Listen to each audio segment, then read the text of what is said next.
এবার এনসিএল টি20-র খবর জানাবো। রান উৎসবের মধ্য দিয়ে সিলেটে শুরু হলো নতুন টুর্নামেন্ট। রুদ্ধশ্বাস প্রথম ম্যাচে 6 উইকেট হেরেছে স্বাগতিকরা। শেষ বলে 6 হাঁকিয়ে ঢাকা বিভাগের জয় নিশ্চিত করেন শুভাগত হোম। 412 রানের ম্যাচে সেঞ্চুরিয়ান সিলেটের জিশান আলম।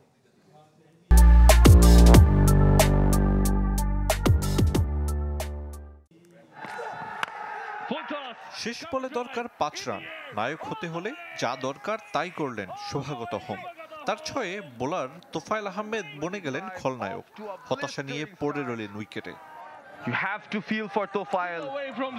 তখন ঢাকা বিভাগের মধ্যমণি শুভাগত 205 রান তাড়া করে জয়।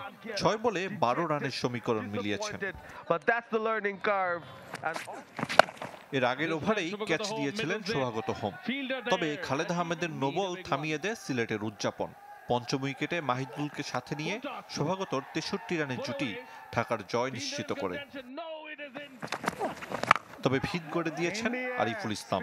সেঞ্চুরি মিস করলেও 200 স্ট্রাইক রেটে করেছেন 94 রান। 4-এর চেয়ে 6-এর সংখ্যাই বেশি।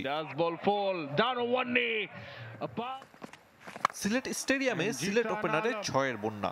52 বলে স্পর্শ করেছেন ম্যাজিক ফিগার। 10-6 সে তুলনায় 4 মোটে 4টি।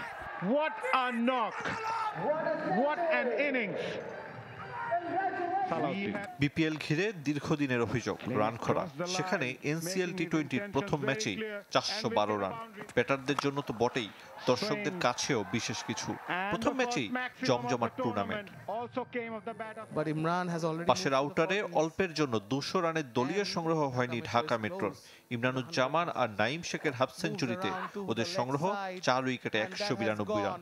সেটাই যথেষ্ট বরিশালকে 31 রানে হারাতে। আরিফুল ইসলাম, চ্যানেল 24।